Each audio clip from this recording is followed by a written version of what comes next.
चांदनी, ले भवानी का नाम और उठा के फेंक दे इसने। ये आवाज सुनते ही चांदनी में गजब का जोश आ जाता है और वो ऊपर वाली लड़की को धोबी पछाड़ का दाव लगाकर पटक देती है। और फिर वाह भाई, मारी शेरनी, मान गई छोरी। इस बार तो मुझे लगा था कि तू हार ही जाएगी, पर तन्ने क्या दाव लगाया, मजा आ गया कसम से मेरी हल्की। 65 किलो की पहलवान तुझे हल्की लग रही है, पागल ना हो तो।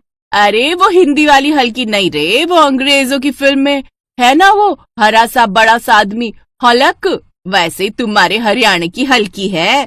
बबीता तू और तेरी बातें, चल अब घर चले। ओ ना ना ना ना ना, अभी तो मैं तन्ने लस्सी पिलाऊंगी, वो भी फुल वाला बड़ा ग्लास। बड़ा प्यार आ रहा है मेरे ते। प्यार व्यार कोई ना, मैंने तो लड़कियां ते शर्त लगाई थी कि जीतेगी तो चांदनी, पता है पूरे 200 रुपए जीती हूँ मैं। राम राम, कुछ तो शर्म कर ले छोरी, कुश्ती मेरी साधना है, पूजा है, और तू यूं इसका जुआ बना रही है। अरे तो तू कर अपनी साधना, किसने रोका है तन्ने, पर मन ने कुछ पैसे कमाण लेन दे, अब फिर मैं तो लस्सी पिला रही हूँ ना तन्ने। ये है चांदनी, और जैसा इसका भारी शरीर वैसा ही इसका गुस्सा। चांदनी हरियाणा के हिसार की रहने वाली थी और वही कॉलेज में रहकर पढ़ाई कर रही थी। उसका एक ही शौक था और वो थी कुश्ती। ध्यान से खेलिए चांदनी, सुना है बड़ी खतरनाक पहलवान है, ये तेरा फाइनल मुकाबला है, अगर इसे हरा दिया ना तो तू बन जाएगी इंटर कॉलेज रेसलिंग चैंपियन। तू चिंता न कर, अब देखिए मैं कैसे इसे पटकनी देती हूँ। आज मुझे 2 काम निपटाने, एक तो यही हो गई, दूसरा किसे निपटाना है, शाम को लड़के वाले आ रहे देखने, पहले इसे पटक दूं फिर उन्हें भी देख लूंगी। मुकाबला कड़ा था, पर चांदनी ने 3 बार की चैंपियन को कुछ ही मिनटों में उठाकर पटक दिया। फिर शाम को वो ट्रॉफी लेकर खुशी खुशी घर पहुंची। चांदनी ने घर में पड़े पुराने सोफे पर नजर डाली, जहाँ एक जवान लड़का बैठा था और उसके बगल में उसके माता पिता, जिन्हें देखकर चांदनी ने कहा, नमस्ते जी। नमस्ते नमस्ते बेटा, बहन जी यही चांदनी है? हाँ जी, यही मेरी फूल सी बच्ची है, मेरी इकलौती बेटी चांदनी। अच्छा अच्छा बेटा, बड़ी पसीने पसीने हो रही हो, कहीं से भाग कर आ रही हो के? अरे वो कॉलेज में नींबू चम्मच दौड़ होती है ना, तो उसमें पहले नंबर पर आई है जी मारी छोरी। चांदनी ने कई साल मेहनत करके ट्रॉफी जीती थी, पर उसकी माँ ने उसकी तारीफ करने के बजाय उसकी कुश्ती पर नींबू निचोड़ दिया था। तो गुस्से में चांदनी ने रसोई में दांत पीसते हुए कहा, माँ तने झूठ क्यों बोलिया, मैं नींबू चैंपियन हूँ, तने सच क्यों ना बोलिया? अच्छा और क्या कह दूं कि मेरी लाडली कुश्ती चैंपियन है, 2-2 लड़कियों को उठा के फेंक देती है, बताइए सुन के कौन शादी करेगा तुझसे? पर माँ मुझे नहीं करनी शादी वादी। देख मेरी लाडो, तेरे बापू अब इस दुनिया में है नहीं, और मैं इससे अच्छा लड़का नहीं ढूंढ सकती तेरे लिए। अरे रेलवे में क्लर्क है वो, महीने के कमाता है 40-45 हजार। अच्छा, और दहेज कितना लेगा? उसकी चिंता ना कर तू, समझी, बस तू तरीके से तैयार होकर आजा जल्दी। चांदनी का शरीर भले ही बाकी लड़कियों से थोड़ा तगड़ा था, लेकिन वो देखने में बहुत सुंदर थी। वो जब तैयार होकर आई तो ललित उसे देखता ही रह गया और उसने शादी के लिए हाँ कर दी।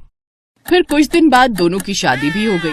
फिर विदाई के वक्त, देख चांदनी, बड़े अच्छे घर में तेरी शादी कराई है, सारे खेत बिक गए लाडो तेरे दहेज में, अब बस निभाना तुझे है, सास ससुर की इज्जत करना, पति को भगवान मानना, और हाँ कभी किसी को ना बताइयो कि तू पहलवानी करे है, समझी, घड़ी कोमल और संस्कारी बहू बन के रहना, समझी मेरी लाडो।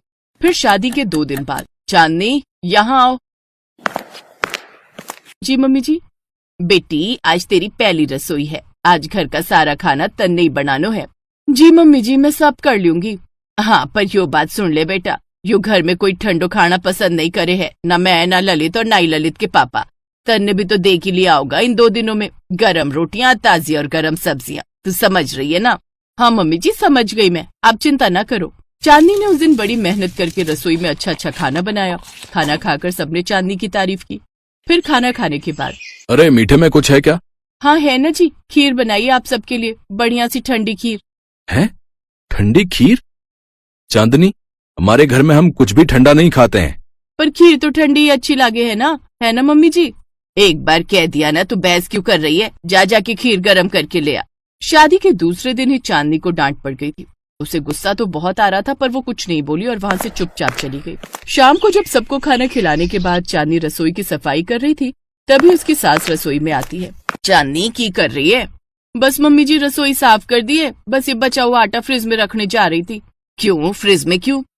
सुबह पराठे बना दूंगी ना गर्मा गर्म सबके लिए। हैं? बासी आटे के पराठे? तने बताया था ना कि यहाँ सब गर्मा गर्म खाते हैं। वो तो ठीक है मम्मी जी, पर इस आटे का क्या करूँ मैं अब?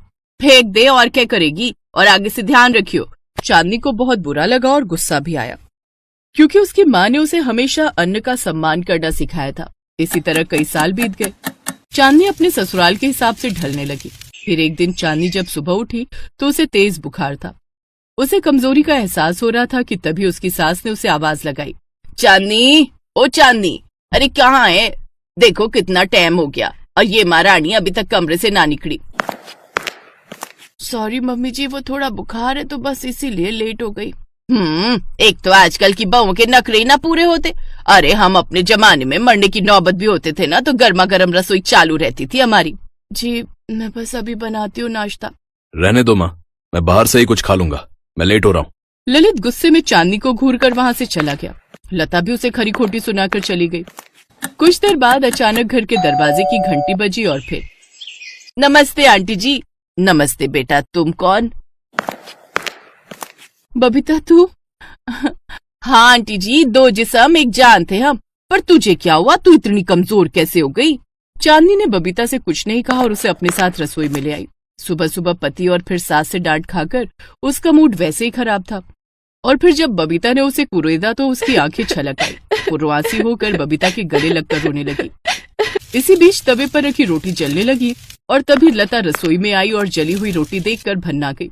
उसने बबीता के सामने एक जोरदार तमाचा चांदनी के गाल पर जड़ दिया और फिर, चांदनी, ले भवानी का नाम हो, उठा के फेंक दे बुढ़िया ने। इतना सुनते ही चांदनी को पता नहीं क्या हुआ। उसने अगले ही पल लता को गर्दन और घुटने से पकड़ा और उसे अपने सिर के ऊपर हवा में उठा दिया। लता डर के मारे चीखने लगी। उसकी चीख सुनकर ललित और उसके पिता रसोई में भागे चले आए और चांदनी का रौद्र रूप देखकर उन दोनों के भी हलक सूख गए। चांदनी, माँ को नीचे उतार दो प्लीज, इतनी ऊपर से गिरी तो हड्डी टूट जानी है माँ की। जिज्जा जी, वो इंटर कॉलेज चैंपियन रही है रेसलिंग की। उसने ठा के फेंका ना तो कम से कम 7-8 तो टूटेंगी। उसकी शराफत का और फायदा ना उठाओ। मैंने उसके अंदर की शेरनी जगा दी, अब उसे परेशान करने की गलती ना करना, वरना गर्मा गर्म रसोई की जगह क्या फायदा। आपकी कनपटी पे 2-4 गर्मा गर्म धर दे। जी जी समझ गया, सॉरी। चांदनी, माँ को नीचे उतार दो प्लीज। बबीता के कहने पर चांदनी ने लता को जमीन पर उतार दिया। लता थर थर कांप रही थी। आंटी जी, ये तो बता दो, ऊपर हवा ठंडी थी कि गर्मा गर्म है? अरे ना बेटी, अब तो कुछ गर्मा गर्म ना चाहिए। जैसी बहू की मर्जी हो वैसे एडजस्ट कर लेंगे हम तो। देख लिया चांदनी, तू तो खामखा परेशान हो रही थी। चल अब मैं चलती हूँ, बाकी कभी फिर ते मेरी जरूरत पड़े तन्ने जोश भरण खातर ते बुला लियो। इसके बाद चांदनी ने मुस्कुराते हुए बबीता को विदा किया